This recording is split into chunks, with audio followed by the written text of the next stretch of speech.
Assalamualaikum warahmatullahi wabarakatuh. Video ini ialah video terakhir dalam siri ini. Kali ini insyaAllah saya akan ceritakan tentang komponen Islam ketiga, yang itu hikmah ataupun kebijaksanaan. Terdapat beberapa definisi tentang hikmah, tapi kali ini insyaAllah kita ambil satu definisi sahaja. Definisi ini mempunyai 3 bahagian. Fi'lu ma yanbaghi, buat apa kita perlu buat. Fil waqti alladhi yanbaghi, pada waktu yang sesuai. Ala al-wajhi alladhi yanbaghi, dengan cara yang betul. Saya bagi 3 contoh. Satu, kalau saya nak beli kereta, macam mana saya beli kereta dengan hikmah? Saya nak tanya diri sendiri 3 soalan. Soalan satu, perlu saya beli kereta ataupun tak? Perlu maknanya bukan saya rasa saya suka beli kereta, kawan saya beli kereta sebab itu saya nak beli. Tak. Betul-betul perlu ataupun tak? Kalau tak perlu, jangan beli. Itu sahaja. Kalau betul-betul perlu, saya tanya diri sendiri soalan kedua. Bila? Ataupun saya cari masa yang sesuai. Kalau saya tak dapat cukup duit sekarang, saya tak beli. Saya tunggu sikit. Ataupun lepas beberapa bulan, kereta baru akan keluar.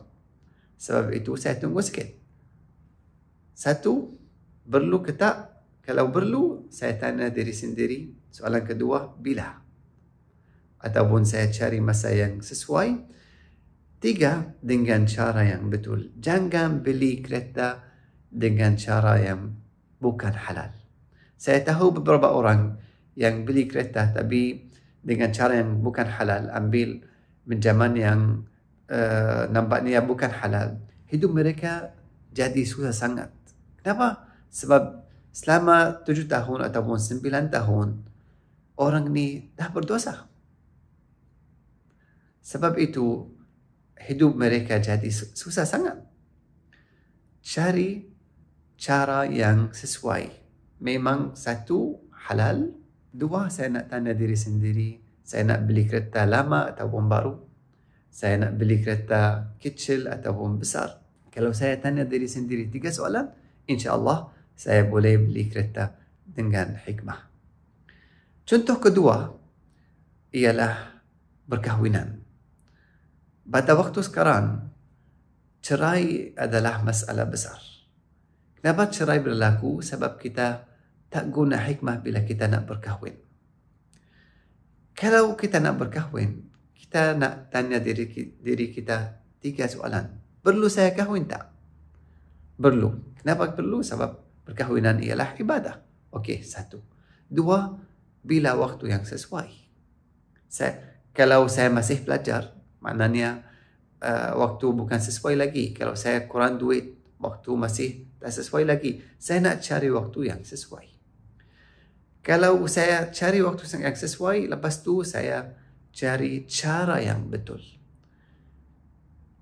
1, saya nak tanya, kalau saya kahwin dengan orang ni, saya akan jadi lebih dekat dengan Allah ataupun lebih jarak daripada Allah Subhanahu Wa Taala. Kalau saya kahwin dengan orang ni, saya boleh dapat anak saleh ataupun tak? Kalau orang ni suami ataupun isteri bukan orang saleh, macam mana anak saleh akan keluar daripada mereka? Tak boleh. Saya nak cari cara yang betul, yang itu suami ataupun isteri yang sesuai.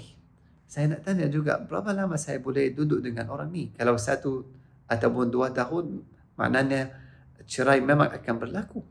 Kalau kita guna hikmah bila kita nak berkahwin, cerai jadi jarang berlaku. Contoh ketiga, dakwah. Kalau saya nak berdakwah, saya juga perlu guna hikmah. Saya juga ada 3 soalan. Soalan 1, perlu saya buat dakwah? Perlu saya berdakwah? Betul. Memang perlu. Sebab apa? Sebab dakwah wajib.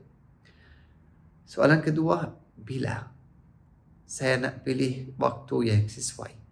Kalau ada orang marah, saya nak kongsi dakwah, tak boleh. Sebab orang ni marah. Saya perlu cari waktu yang sesuai. Soalan ketiga, macam mana saya boleh berdakwah dengan cara yang betul? Kalau orang ni suka perkataan yang baik, saya guna perkataan yang baik. Kalau orang ni suka makanan, saya kongsi makanan dan juga saya kongsi nasihat. Ini 3 contoh sahaja, tapi kita perlu guna hikmah sepanjang hayat kita.